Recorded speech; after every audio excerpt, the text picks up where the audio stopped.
According to inside sources, the two leaders held a closed-door discussion at State House, which led to Moi's sudden withdrawal from the Baringo senatorial race. Watch this.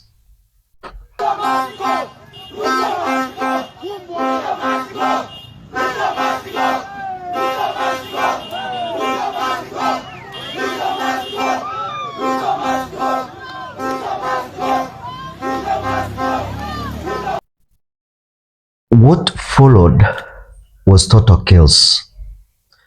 Cabernet residents came out into the streets, chanting, burning party symbols, and accusing both Moi and Ruto of betrayal. KANU supporters who had waited for Moi's comeback are now angry, confused, and demanding answers from him.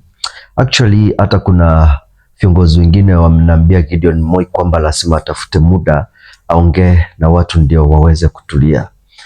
The once calm Rift Valley town is now a political hotspot as Kenyans try to make sense of what really happened behind that handshake. Welcome to my channel, ladies and gentlemen. This is DMTV Kenya, your number one channel for fearless political analysis, bila woga, bila upendeleo yote. To my loyal subscribers, asanteni sana for always tuning in. If you are new here watching for the first time, please click subscribe button and join this community that speaks truth to power every single day. Now, I want us to go deep inside the Baringo expression, the leak deal, the protests, and how one handshake may have just redrawn the map of Rift Valley politics. I can start by saying that multiple credible sources say that Gideon Moi met President Ruto 3 times in the past month, but the final meeting at State House sealed the deal. It is said that President Ruto personally convinced Moi to step aside from the race to preserve peace and unity in Baringo. But there is the twist. The moment word leaked on this meeting, everything changed completely. Supporters saw it not as unity, but surrender. They accused Moi of selling out KANU and betraying the people who stood with him after his 2022 defeat. Kwa kweli, wananchi wa Kabarnet walihisi wamechezwa kisiasa. Mchezo wa asili uliofanyika Nairobi, lakini athari zake zinawasha moto nyumbani. You've seen the videos emerged. Kabarnet show angry border riders, KANU youths, and local leaders chanting anti-UDA and anti-KANU slogans. Police were forced to intervene as tempers went high. The protesters say that they were ready to pack Gideon Moi until he suddenly vanished from the ballot. According to the residents, the State House handshake is nothing but a political bribe, a move to silence Moi and allow UDA to dominate Baringo unchallenged. One resident shouted from the video that we were ready to fight for our son. Now he's dining with the same man who beat him. The emotional captures the entire Rift Valley's confusion. For President Ruto, I want to say that this is a masterstroke. He has eliminated a potential rival in his own backyard without a public confrontation. He's also ensured that UDA remains unchallenged in Baringo, maintaining that his political dominance across Rift Valley is untouched. But for Gideon Moi, the picture is complicated. He avoids an embarrassing loss, but at the cost of legacy. To men, he now appears as a man who bowed to pressure. Ni siasa za hesabu, siasa za kudhibiti nguvu, na kwa mara ya kwanza Gideon Moi amecheza kimya. Kabarnet residents say this was more than a pie election. It was a chance to reclaim pride for the Moi family and KANU loyalists. By withdrawing, Gideon Moi left them politically orphaned.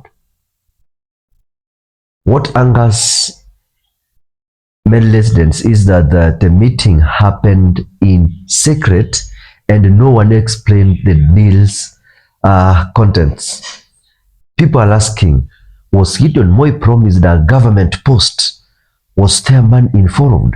Or was it pure political pressure? Those are the questions people are asking themselves.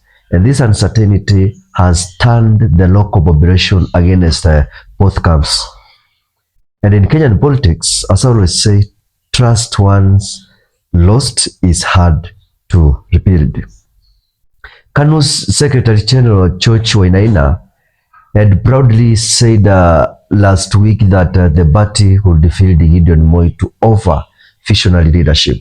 Now, with that statement being shattered, KANU looks confused and weakened. And this could mark the final nail in the coffin of Kenya's oldest party, unless Gideon Moi quickly reprints and regains control. I want to say that KANU's image in Rift Valley is fading fast, and young voters are moving toward UDA on new independent movements. I can say that chama cha Uhuru kimepoteza sauti yake tena. Chama Moi alitengeneza. President Ruto gains short-term advantage, but there is risk as well. If people believes he used the power to silence opponents, it could fuel what I can term as resentment. The images of protests in Kabarnet with people chanting Ruto achia Moi are not a good optics for president trying to appear unifying. Still, President Ruto's strategy is very clear. Control Rift Valley completely ahead of 2027, then focus on winning Mount Kenya and Western Kenya. If he keeps Rift Valley stable, he reduces internal rebellion. So, in the short term, this move strengthens him. But politically, it also exposes how fragile the Rift Unity rally it is. The Rift Valley is no longer politically monolithic. Between the growing popularity of George Natembeya, Matiang'i, and now the confusion around Moi, I can say that there is a vacuum of leadership. People want alternatives, fresh faces, strong voices, and regional representation beyond the UDA. This leak and the chaos in Kabarnet might be the beginning of that political realignment.